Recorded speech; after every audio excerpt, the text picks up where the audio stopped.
Record. Now. Yes. Bueno, muy bien, buenas tardes a todos. Gracias por estar aquí hoy. Como siempre, esta es una actividad que organiza Eseade en el marco de su maestría en Economía y Ciencias Políticas. Eseade es una casa de estudios que arrancó allá por el año 1978, si no me acuerdo mal las fechas, fundada por Alberto Venegas Lynch, idea de Alberto Venegas Lynch inicialmente y apoyada por un grupo de empresarios y filántropos que creyó en un proyecto de traer a la Argentina las ideas de la economía de la escuela austríaca, ¿no? Contemporáneo con eso también se fundaba la Universidad del SEMA, que tenía una idea parecida, pero imbuida de la tradición de la Escuela de Chicago.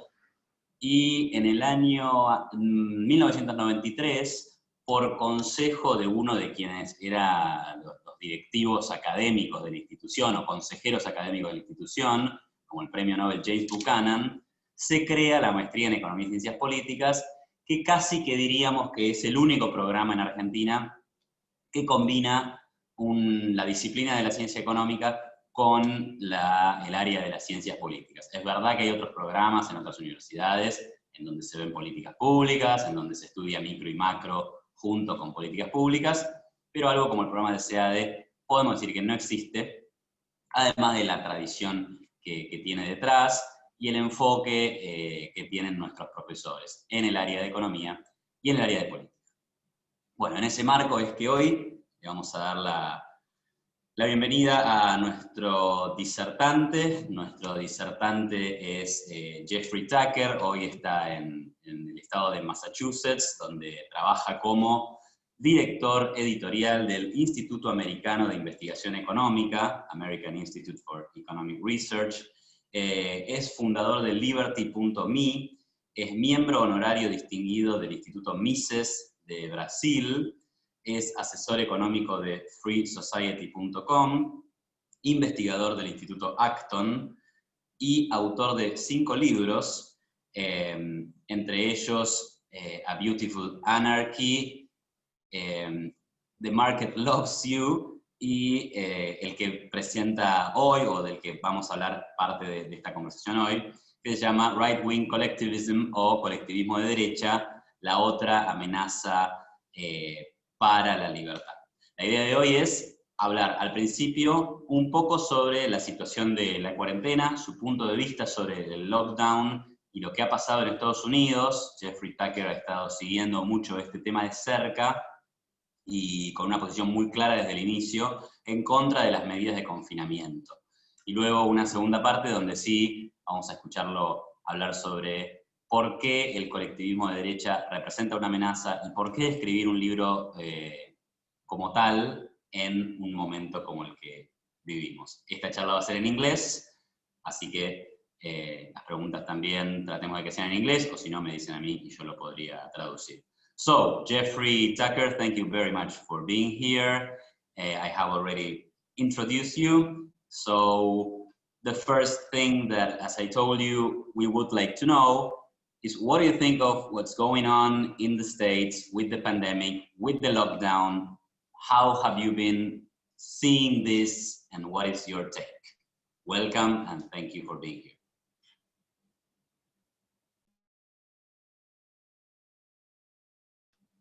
You're muted, Jeffrey. You need to. There you go. Thank you. Okay. Would you like to make this an interview, or would you like me to speak in a lecture, or just like, how would you like to do this? Yeah, we'll hear you. Okay. And yes. Just first, your view on the lockdown. We would love to hear that, and okay. then we can pass to the book. Okay, that's fine. All right, so maybe just 2 parts. All right, so on the lockdown issue, the United States is killing itself economically and overthrowing its constitution, its Bill of Rights, and every freedom that Americans have ever taken for granted. This country is right now in a state of trauma and depression and sadness because most people believe that something like lockdown could never happen in the land of the free and the home of the brave. It just seemed impossible. But sometime about, and by the way, I wrote about this problem of pandemics in the case of liberty on January 28th, because I saw what was happening in Wuhan, and I knew that the Centers for Disease Control in the United States had plans to lock us down and shut the schools and shut the bars and shut down mass gatherings. And I knew that these plans were on the shelf. So on January 28th, I wrote an article saying that I didn't say it would happen or even that it could happen. I said that there's some people who want it to happen, and they shouldn't. And I explained why, that a free society can function in the presence of a new virus. You need a fully functioning society so that the medical system can deal with the pandemic amidst social calm, and so that we don't make extreme, weird, strange mistakes, as we have in the United States, like sending vulnerable populations to nursing homes, or banning large gatherings that could have created herd immunity. So we would have been over this thing back in April already, and so on. So I argued already on January 28th that a free society, and this has been true since at least World War I, has always dealt with new viruses or pandemics through freedom. We did it in 1948 to 51 with the polio pandemic. Nothing closed down. Everything went on as normal. 1957 and 1958 with the Asian flu, everything went on as normal.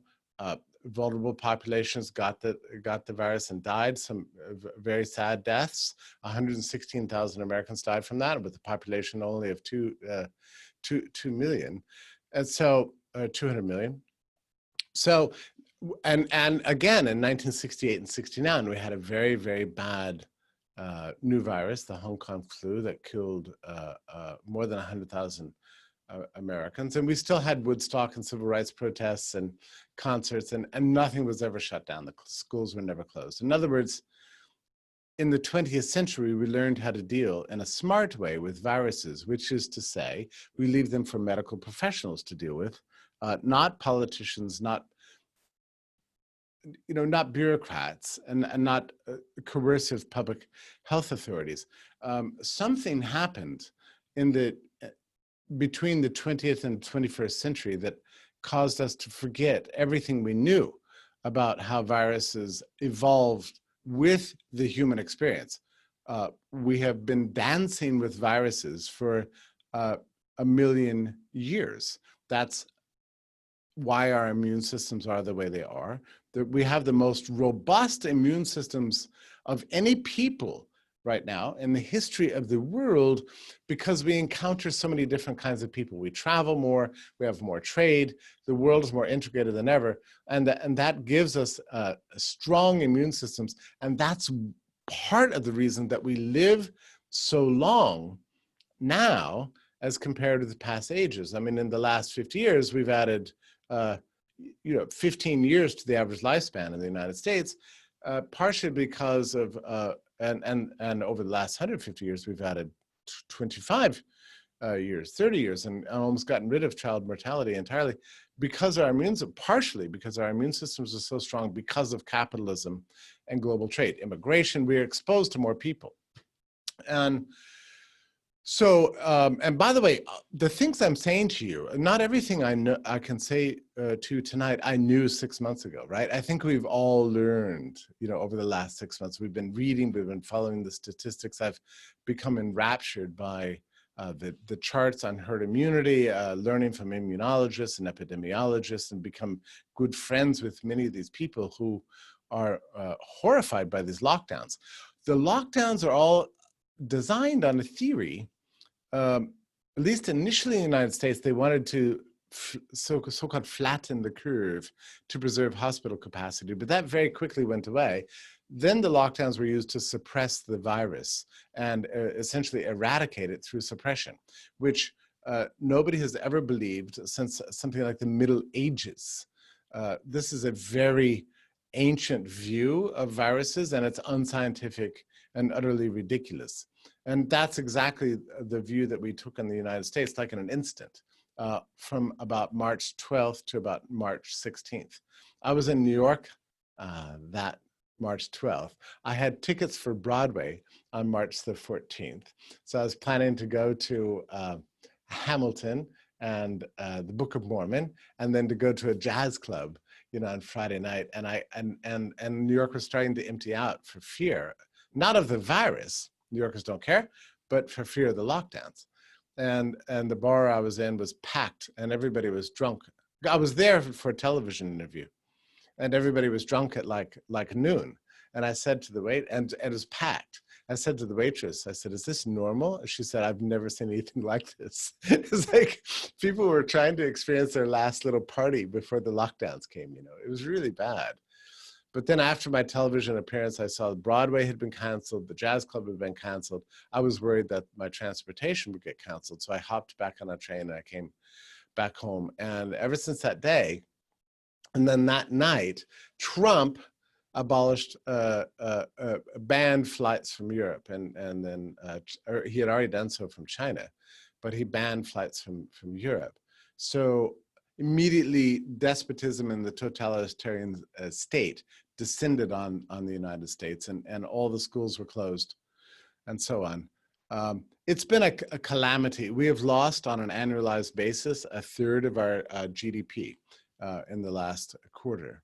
So we have destroyed our economy, like committed suicide like this as a country in the name of disease eradication. Meanwhile, drug overdoses are at all-time records, murders on the streets, alcoholism, suicides are going through the roof here and all around the world. In Australia, suicides are 6 times as many people are killing themselves as have died from COVID in the last 6 months. It's true. So this is what lockdowns do. They violate your human rights, rob you of human dignity, and destroy free enterprise and free commerce. We allowed the governments of the world, and this is true in Latin America and Brazil too, to decide what was essential and unessential, which is essentially a totalitarian idea. We allowed that to happen in the United States. And even today, Broadway is not open, bars are not open, baseball, you can't go to a baseball game. You can't go bowling. So we're still under lockdown, even though we say we're open, we're not, we're under lockdown still. So it's been a calamity.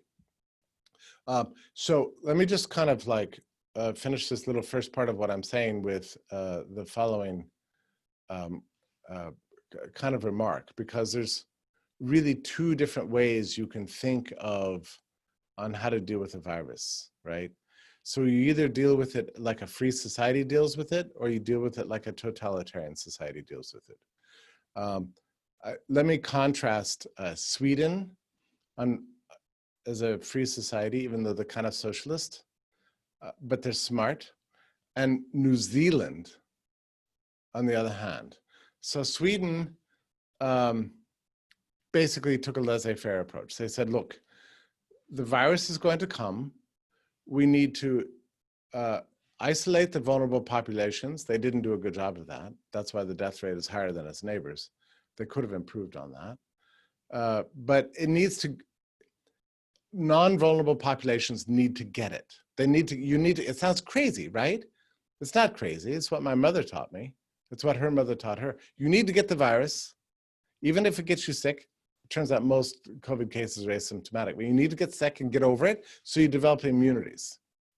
And then your immune system gets robust.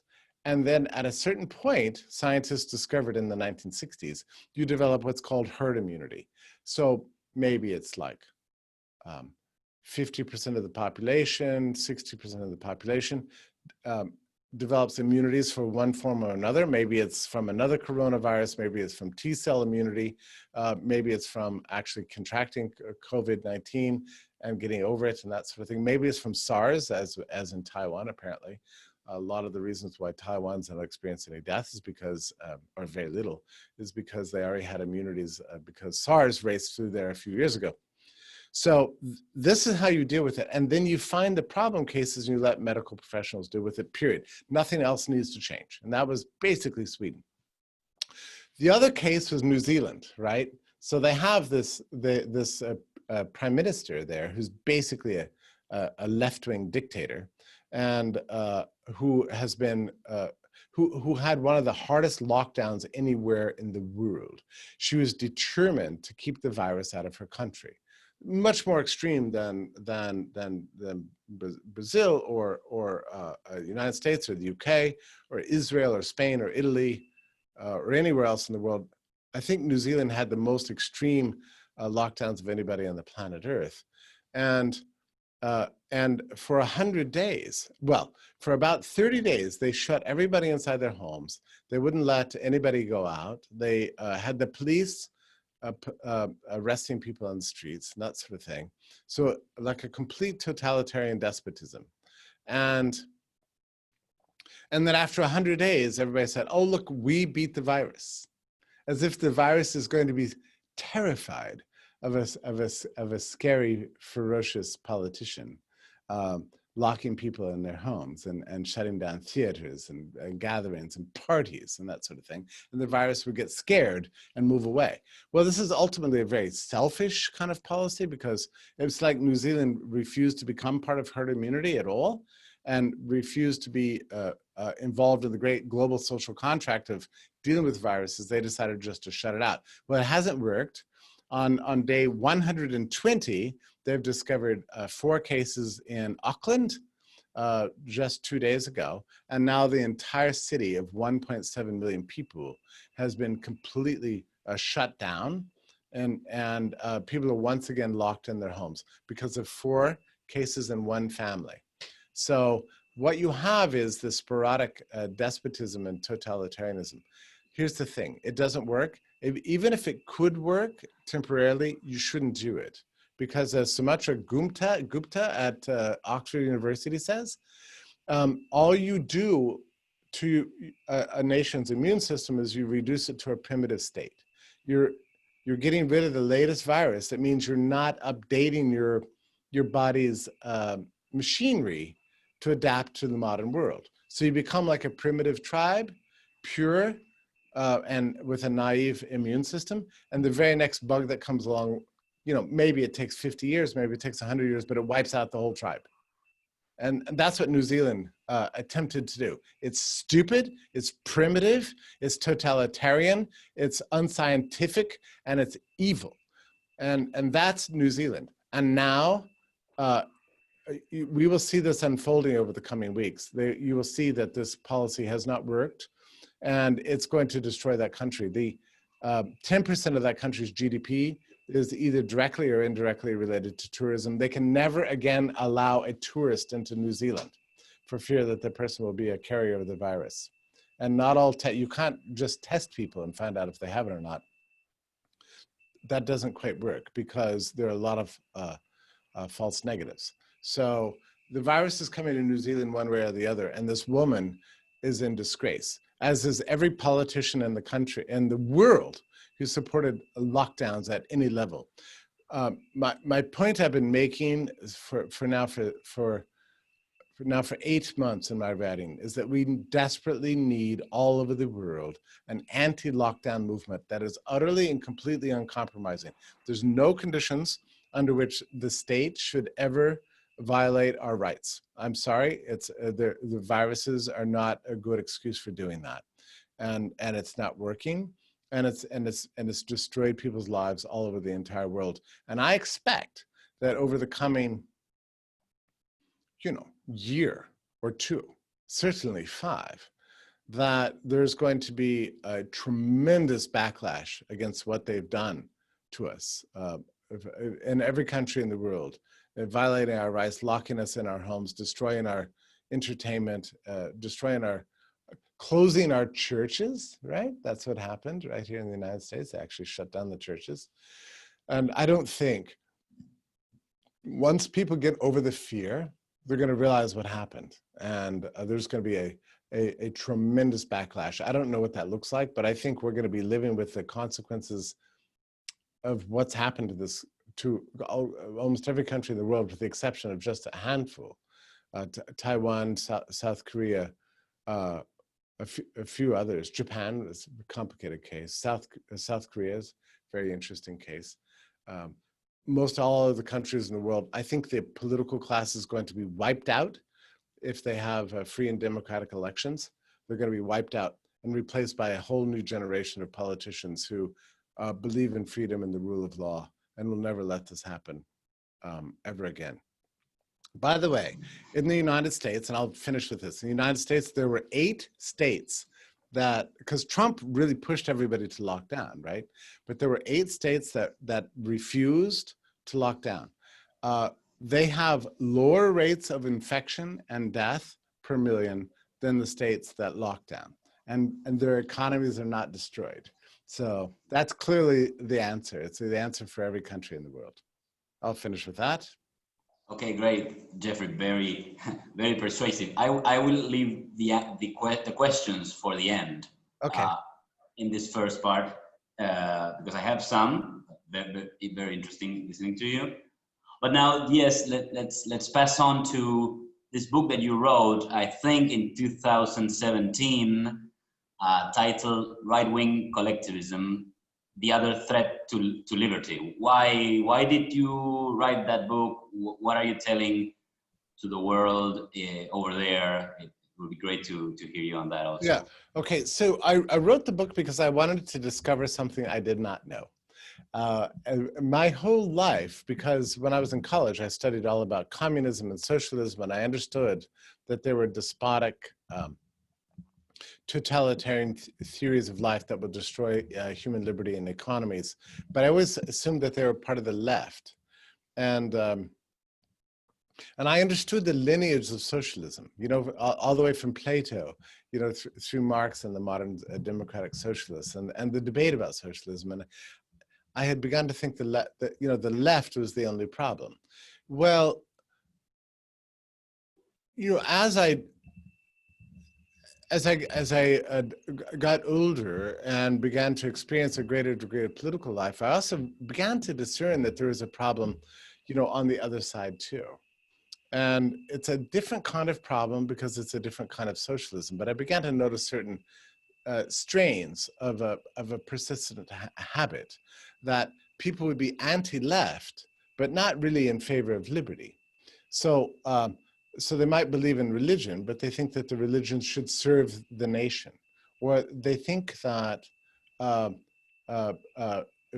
commercial life is okay so long as it doesn't involve other nations.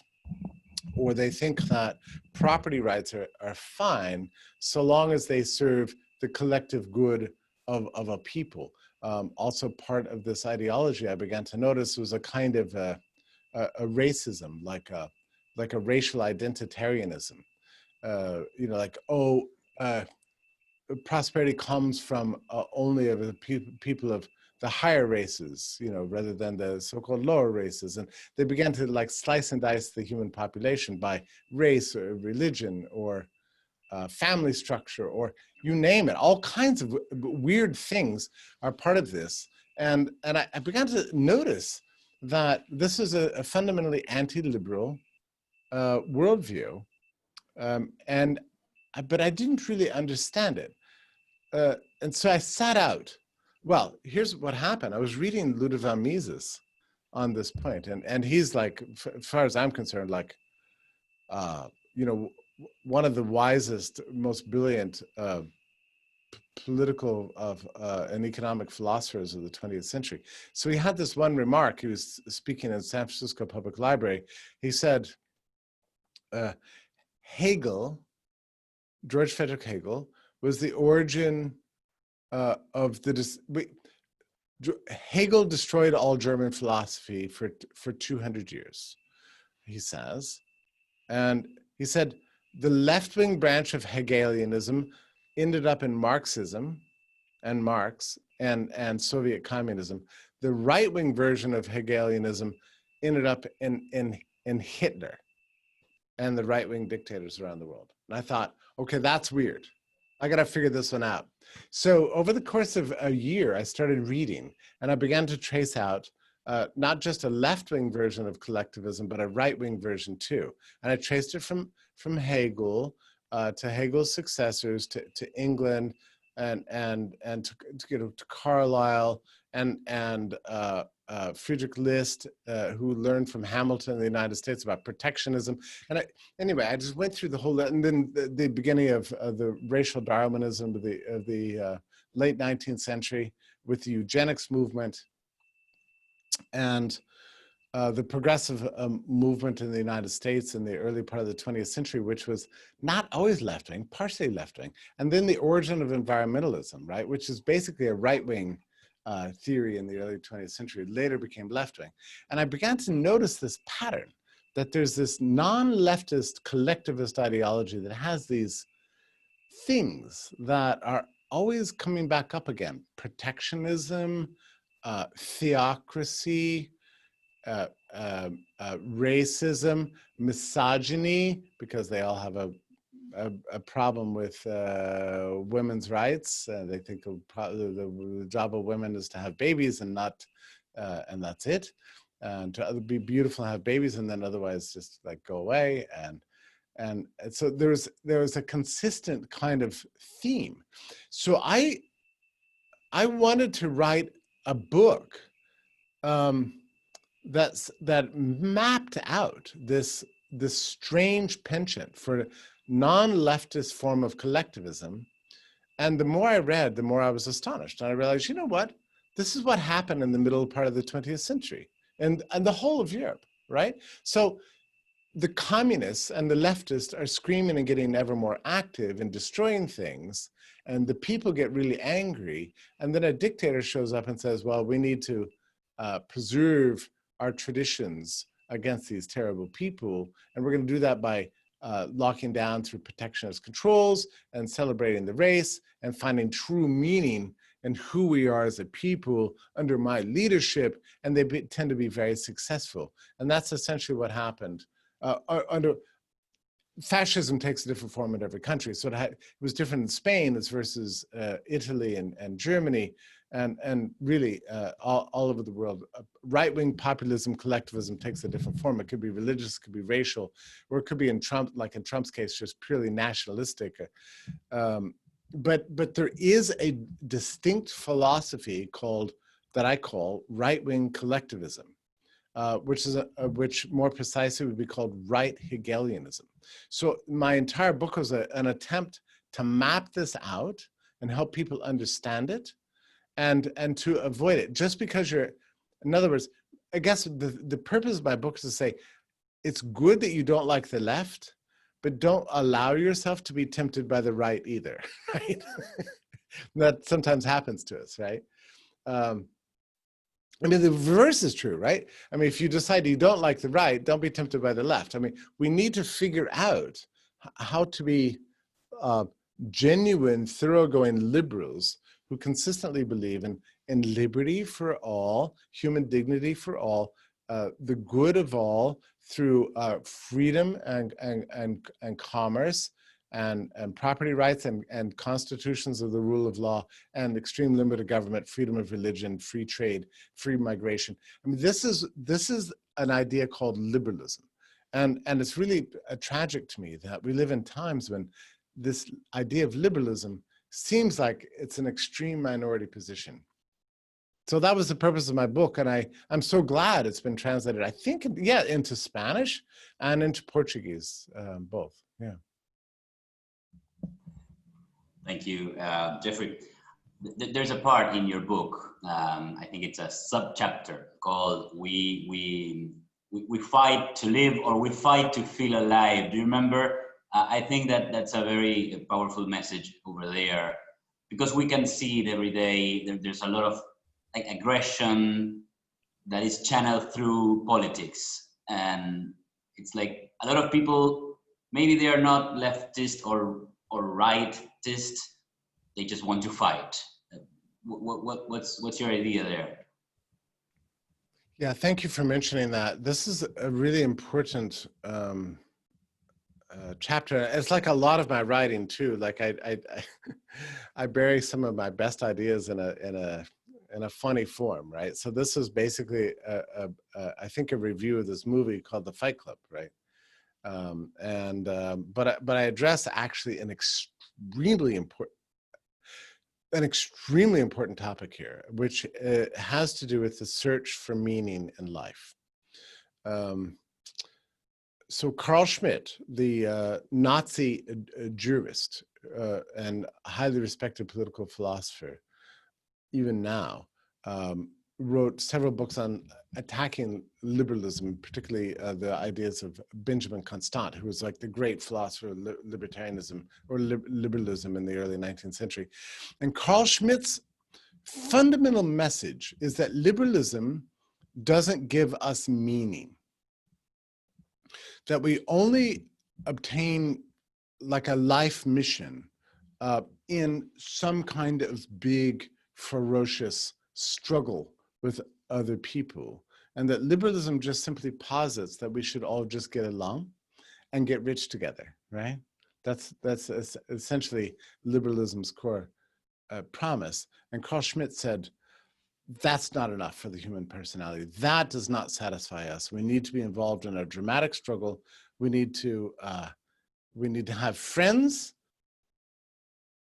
to whom we're loyal and they are loyal to us. And we need to have enemies who we should aspire to kill, and we should aspire to see their blood flow, because without blood, eneminess cannot be truly experienced. And I know that sounds like a terrifying ideology. In fact, it's the ideology that led to the Holocaust. There's no question about it. But I think as liberals, we need to come to terms with this, that there's a lot of people in the world that are looking for meaning, and they feel like just to simply be free and to be rich is not enough meaning. And I think that's one of the reasons why we keep going through these bouts of destroying civilization, destroying our creations through statism and lockdowns and mandates and things, because we're not sufficiently satisfied with just being free and wealthy and healthy. And I think that's a problem, and I'm not entirely sure how to resolve it. But I was asked 2 years ago, I was in a seminar about capitalism and the seminar and liberalism, and the seminar presenter asked everyone as part of the seminar, what do you think is the biggest objection to capitalism and freedom? And went one by one. The first person said, well, inequality. The next person said, well, it perpetuates poverty. And the third person said, well, it's the fear of corporate power. And another person said, it's because of the sweatshops abroad. And another person said, it's because it permits discrimination against minorities and women, and so on and so on. So it came to me, and my answer is, the only really important objection to liberalism is that it doesn't give us meaning. And people they find meaning through violence, whether it's war or street fights or something, lockdown, some dividing the world between those who have COVID and those who don't, like it doesn't matter. People find meaning in struggle, and liberalism proposes to get rid of violent struggle in the world, but not everybody likes that. So I think this is a very serious issue. It sounds a little crazy, but I think it's actually the most important struggle we face as liberals, is how to overcome this. Thank you, Jeffrey, very much. Let me tell you, we are here, there are directors of Eseade, teachers of Eseade, students and ex-students of Eseade, and also part of the bigger community. So I'm going to, I will Spanish now. Estimados, si alguno tiene preguntas, bueno, ahí veo que alguno ha escrito en el chat, pero tal vez José, ¿querés hacer algún comentario y pregunta? No sé si podés habilitarte el micrófono. Gabriel Zanotti también sería un placer. Bueno, Gabriel, si querés, ¿podés habilitarte el micrófono? Yes, I have already done it. Great. Well, okay, Jeffrey Tucker, very glad to meet you. I'm going to ask a question that's a kind of concerning, especially for Latin American people. We are accustomed to to have to do options about the second best, okay? And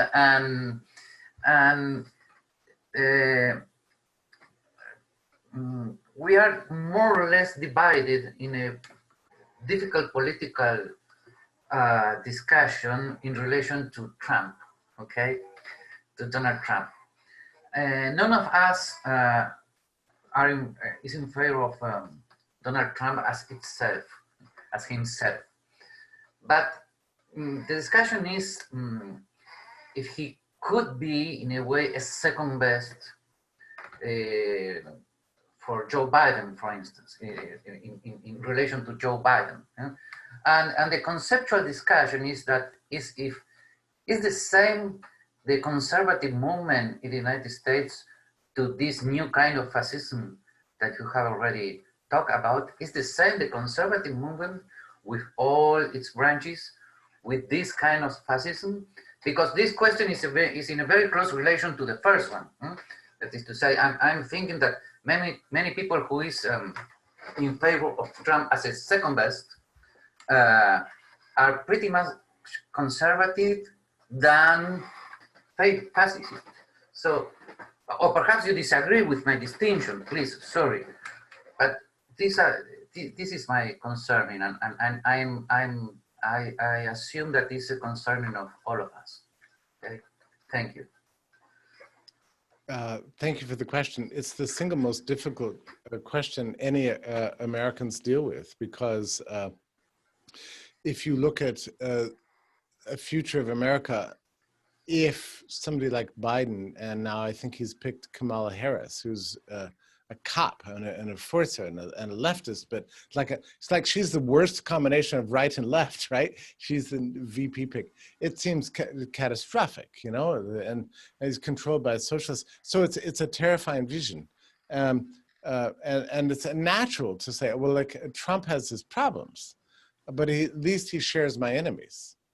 And maybe that's my view. I don't really know. But the problem is in politics, it's impossible to do counterfactual. So let me just play with a slight counterfactual, okay?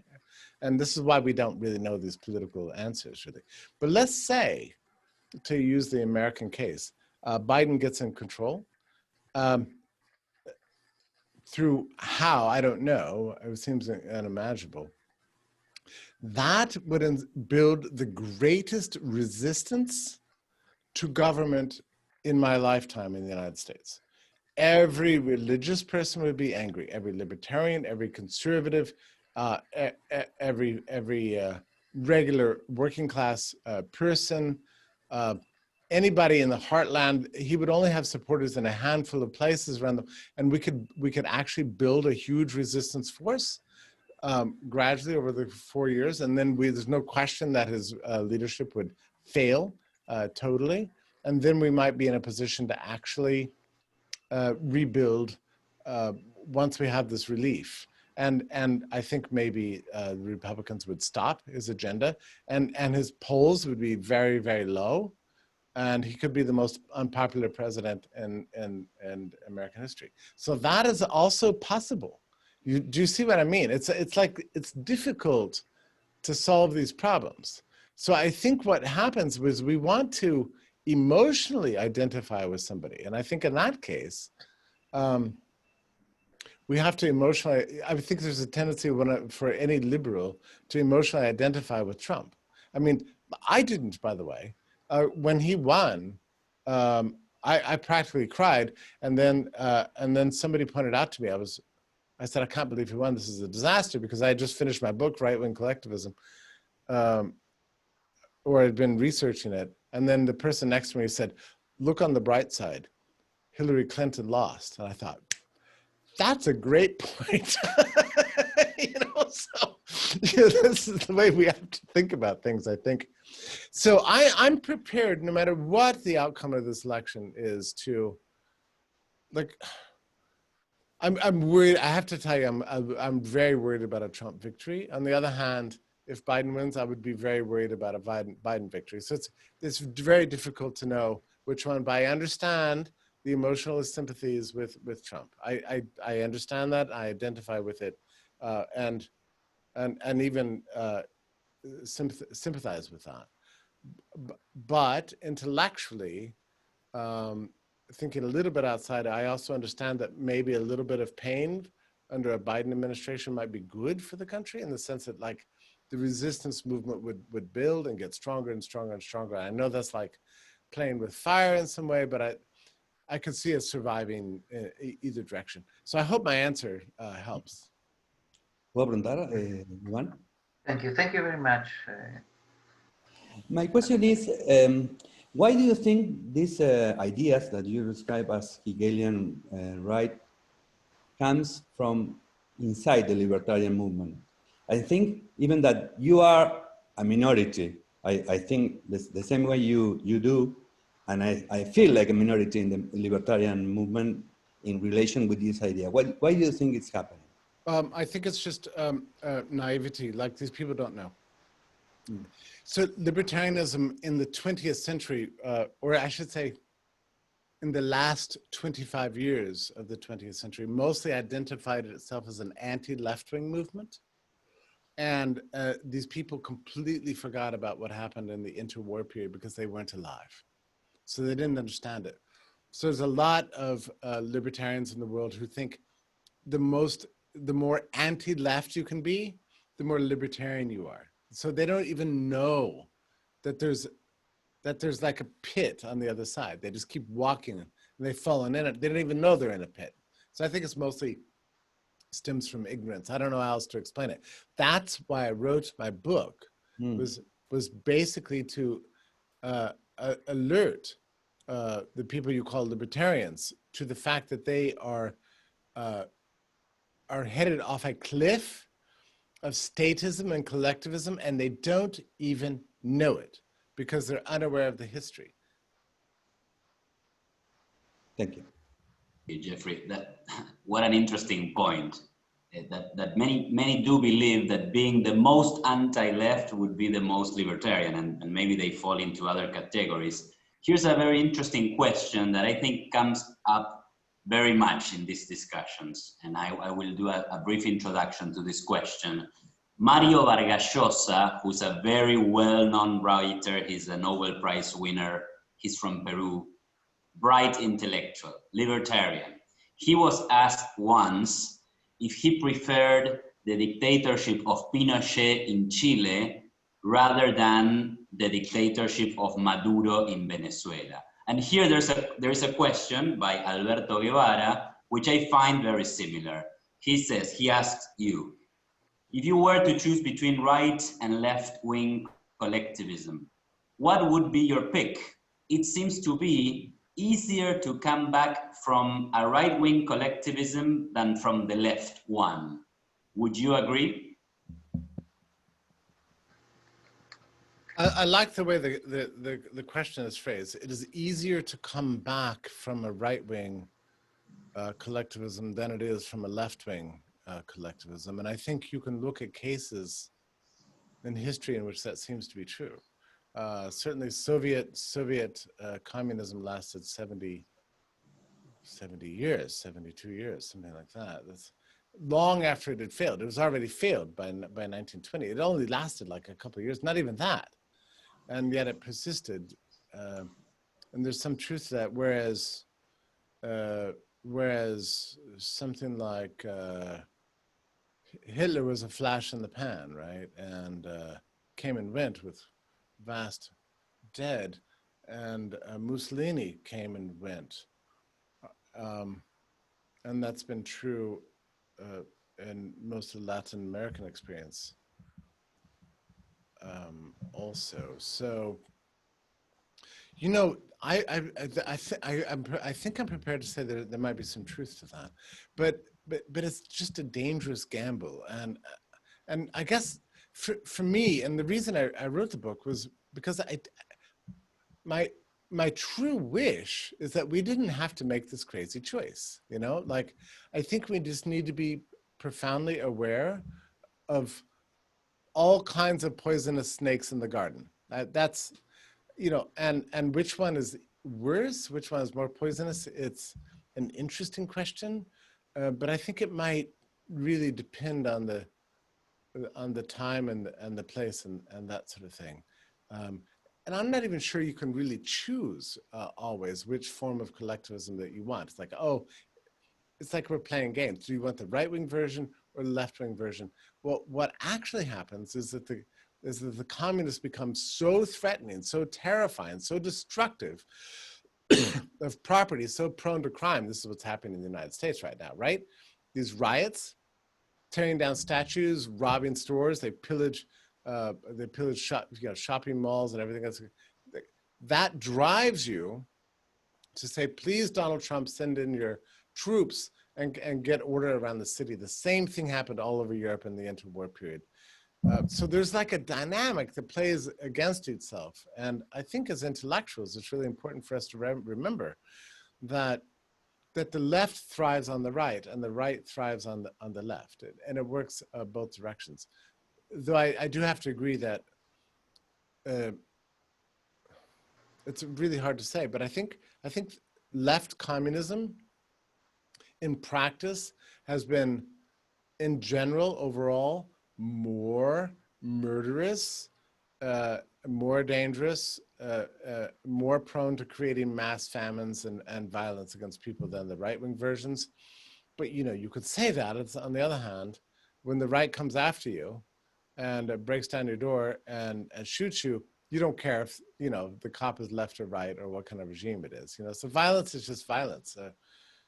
So I think it's a very difficult thing to finally decide. And I would be really wary about saying I'll put up with the right-wing dictatorship to protect myself from communism. The only real answer in the end, and it's a hard answer, is that we need a worldwide liberal movement that understands some of the ideas of commercial society, human rights, property rights, and freedom and free trade, and we desperately need that. It's I know we're in a minority position, but that's what I'm here to do anyway. It's just to help people understand, so we don't have to keep making this terrible choice between right and left and left and right. Okay. In order not to take you much more time, Gabriel, I will allow you to do that question, but there's one question pending from the discussion before the quarantine, the lockdown and COVID. Good. And here's the argument. What if a person has COVID, he's positive, he's a threat to others, and he's freely walking in the street? Shouldn't the state have the authority to lock that person down in order he doesn't damage another person? And if that is true, since we don't know who is positive or not, isn't there a room for locking down in a massive way? Because he's becoming a threat. What do you think of that argument in favor of lockdowns? There's never been one moment in human history where viruses have not been among us. Viruses and bacteria and pathogens of all kinds of sorts. That's been true since the ancient world, since for 150,000 years, for a million years. We are surrounded everywhere by germs. And if we're going to say that when there's a germ possibly present, the state has to exercise all control over your rights, there would be no such thing as human rights, freedom, or civilization at all. We'd still be living in caves under a tribal leader. So no, I say absolutely not to that, under no circumstances. You don't know where a pathogen is coming from. You don't know if you're a carrier of it. That's why we have immune systems. We're not living in bubbles. Our bodies have adapted to absorb and pathogens into them and develop immunities towards them. Now, it is true that you can use intelligence to avoid certain pathogens if you know that you're vulnerable. And guess what? People do know. Ask any person over the age of 70, actually forget that. Ask any person over the age of 80, even healthy people, and ask them if in winter flu season they want to be in crowds. They'll say, oh, of course not. I will avoid crowds in winter, all right? That's what everybody has known this in the modern age because people are capable of exercising their own intelligence. If you're afraid of getting a disease, I would recommend that you crawl under your sofa and stay there until you die, because that is the only way you're going to avoid pathogens in this world. If you want to assign the state to say who has disease, who hasn't, how vulnerable are you, then you are a totalitarian and you are my enemy. So absolutely not. There's no conditions under which we should ever lock down, much less assign any government authority to decide any matters of pathogens, disease, or contagions, or anything else. Thank you very much for that powerful answer. That was great. Gabriel, your turn, and we will finish with this question, and Yes. then I will thank you for your time. Yes, Gabriel, please. Yes, Jeffrey, sorry if I go back to my previous question, but my concern is there are many people who call themselves conservatives in the States who are in favor of the traditional constitution, the Bill of Rights, the First Amendment, but they don't want to call themselves classical liberals. I don't know, but we should analyze case by case, okay? But those people, of course, I assume that they are not in the group of people who you are criticizing in your book, aren't they, or are not? That's my concern. That's great. So thank you for asking. This is very, very important. Thank you for saying this, because I really do want to distinguish between what you might call like an American like an Edmund Burke style conservatism, like a constitutional conservatism. There is a real thing called conservatism. That is not what I'm talking about at all. Right-wing collectivism is something else. It's not just conservatism that maybe has a certain affection for traditional values or that sort of thing. And it's like, there is a conservatism in America that is really classical liberalism. They don't call it that.